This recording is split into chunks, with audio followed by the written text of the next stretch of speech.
Well, I want to do another episode in my series of odd places and peculiar people.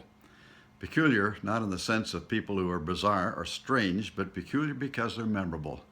One of those is Corrie ten Boom, famous for The Hiding Place, the book, the movie, and most of all, the fact that she and her sister hid Jewish people from Nazis who wanted to arrest them, imprison them, and in some cases, of course, execute them during World War II. Her story of the hiding place and her journeys across the world as she called herself a tramp for the Lord. So very, very memorable. We got to know her, Tante Corrie, as really a friend and a very wonderful person. Here's my special memory. When our daughter Debbie was, I guess she was about 15 or 16, Corrie ten Boom came to Charlotte.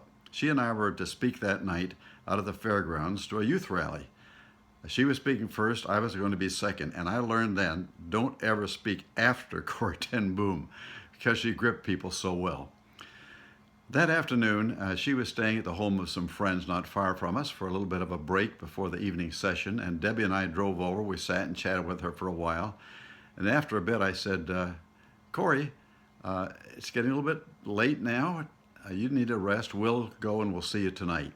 And she said, okay, Leighton, in her wonderful accent, and Debbie, and right now, Jesus, we are with you, and we want to be with you tonight, and I pray you will bless dear Leighton, I pray you will bless dear Debbie here.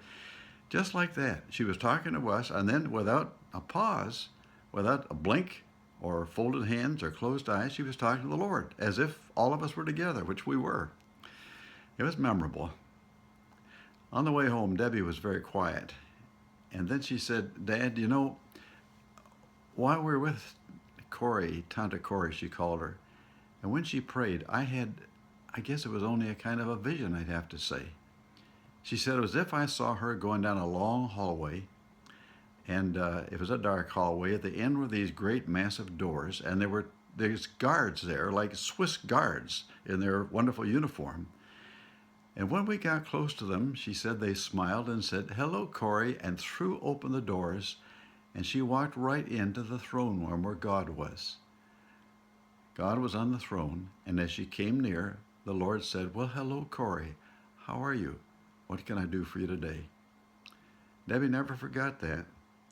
Years later, when she herself, our Debbie, had to go through some treatment and a diagnosis for a cancer that returned, she felt as if she were going down a long dark hall, as she remembered with Corrie ten Boom, and she sensed God's presence as near and present to her as she'd sensed he was with Corrie.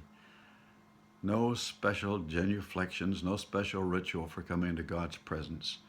She was a friend of God as well as a tramp for the Lord. Corrie ten Boom, she knew where the true hiding place was.